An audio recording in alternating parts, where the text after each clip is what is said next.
Let's give it up. Come on, everybody.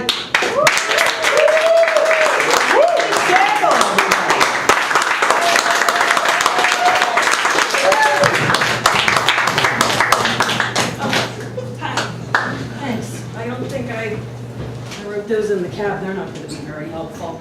Well, I was wondering if I was even going to come up or not. But okay, fine. Here, let's try on new material. That'll be really, really exciting. I was thinking about how meditation is not working for me and I want to murder everybody. Yes, and Jonathan Demme, the mighty Jonathan Demme, died today, and he directed Silence of the Lambs, one of the most famous serial killer movies of all time. So I started thinking about serial killers, and what they say about serial killers is that when they were kids, they used to torture animals. And so I begin to wonder, what if the torturing of the animals was done by accident? And that would be what happened in my case. When I was a kid, I had all manner of exotic pets because I was kind of a weirdo, and it was a great way to piss off my father. Microphone, it's on. It was a great way to piss off Dad, who did not get along with me at all. And, besides doing other things that would get him back for being, like, a jerk. I am bombing. Okay. One of the things that I would do is when he would be in the shower, you could just run up to the second floor and flush the toilet, and you'd hear him screaming in there, who did that? Because he'd be scalding her own dad. It was so rude but satisfying. Or we would shave our legs with his face razor, and you'd hear him in there shaving in the morning, like, who does my razor shave their legs? Because I guess it makes it dull. I don't know. We didn't know. But it was fun. He'd make you eat all your food at the dinner table, and you'd be like, Dad, why do you have to be such a dick?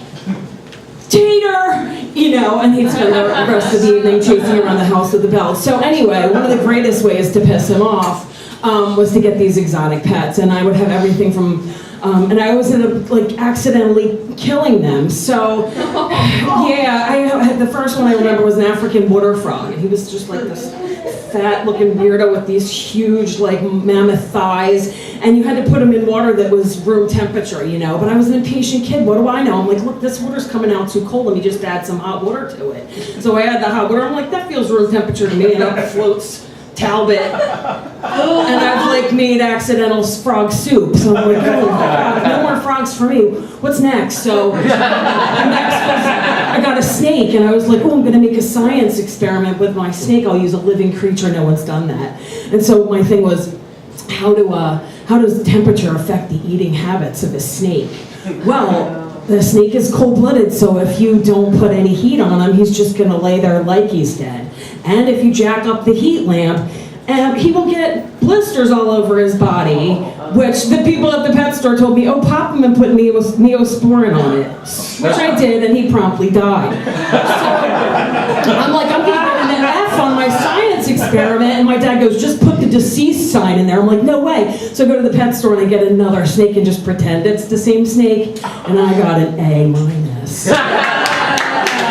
So, what else was I going to say? So we had, I also loved the Doors. Me and my cousins loved the Doors. So, like any normal person, go out and get yourself a lizard. But don't get just a nice, normal, small lizard. Why don't you get a Savannah monitor, which is now illegal in the state of New York, because this kind of lizard is the closest friend to the Komodo dragon, okay? It literally looks like it came out of Jurassic Park, and it can grow to be commensurate to the size of whatever cage it's in. So if your tank is this big, he can't get bigger than that. But the reason it's illegal in New York is because some jackass in the Bronx would just be letting that thing roam around his apartment. They can grow to be 5-6 feet long and then eat your ass. So this is the pet that we decided to have in it, and it is a carnivore. So we had to feed it live mice, but if you put the mouse in there alive, the mouse is going to start eating your lizard, right? So you got to kill the mouse. Now, this is what I'm talking about. This is animal abuse, but I'm like, well, I'm feeding my pet.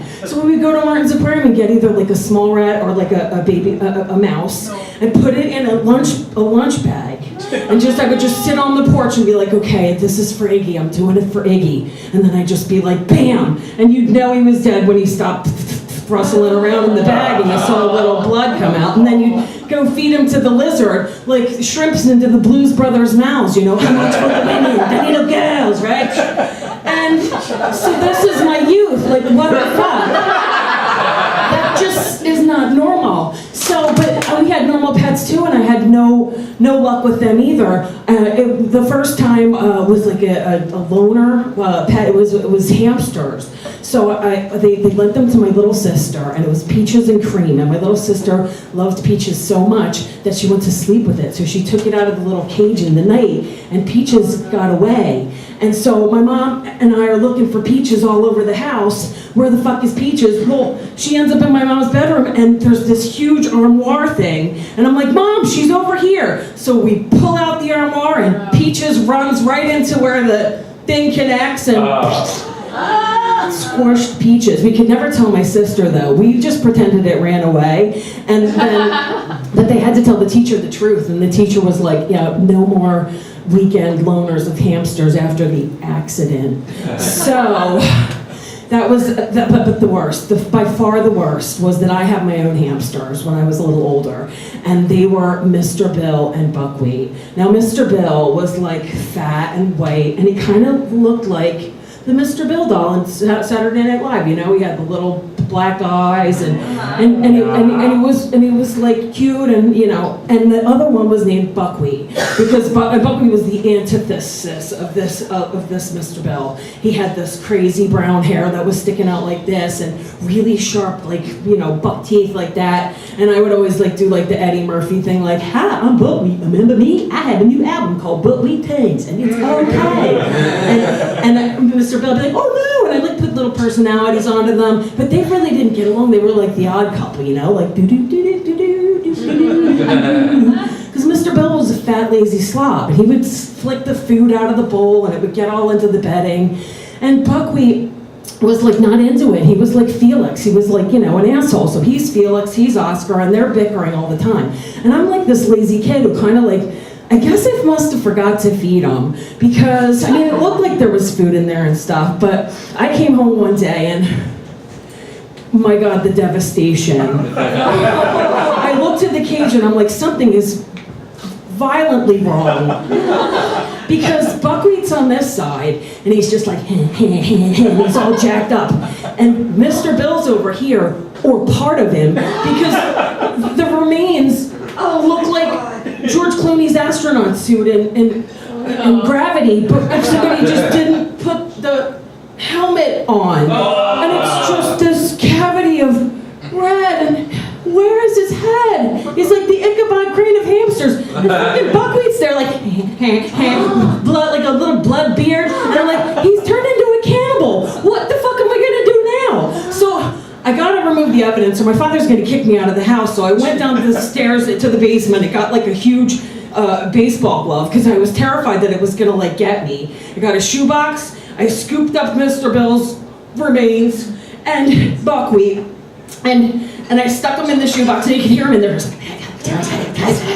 And I didn't know what to do, so I just like ran out in the night into the backyard, and I just like let him go. So like a chupacabra. And so I always hated the town where I grew up, and so I always kind of felt like maybe chupacabra / Buckwheat would go eat some of the kids that had been mean to me growing up. The end.